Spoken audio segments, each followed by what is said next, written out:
All right, so let's talk squats next. So squats, super important exercise, very functional. We use it for getting up and down from a chair, picking things up, really important exercise.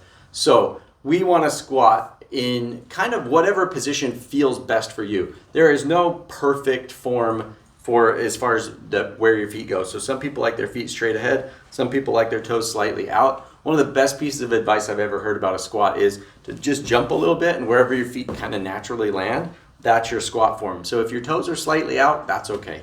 Really doesn't matter so much there. It's more about the way your knees track. What we want to see is that your knees don't come in as you squat, that your knees stay right in line over your toes as you come down.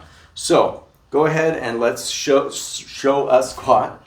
So go ahead and squat down. We're trying to keep those knees apart and then come on up. And we're trying to make sure that our thighs get as close to parallel as we can. You may not start where you can get all the way down to parallel thighs, so parallel with the ground, but build on that. So squat lower and lower as you get stronger and stronger. And you're really, like I said, trying to watch that knee, that it's not coming in as you squat down, that your knees, see how when her knees come in like that, that puts a lot more pressure through your knee and can cause problems and harm. And it translates into function with walking and running and other things that we're not controlling that well. So you want to keep those knees apart and right over your toes as you squat down, thigh parallel with the ground, and then drive through your bum as you come back up.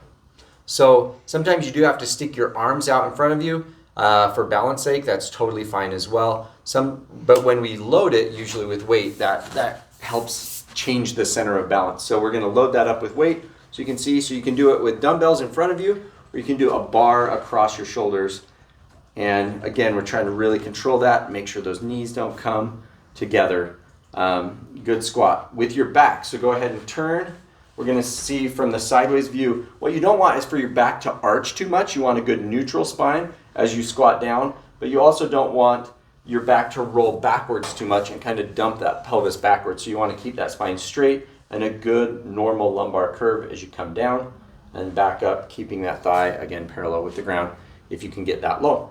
So that's a squat, really great foundational exercise for building up your strength.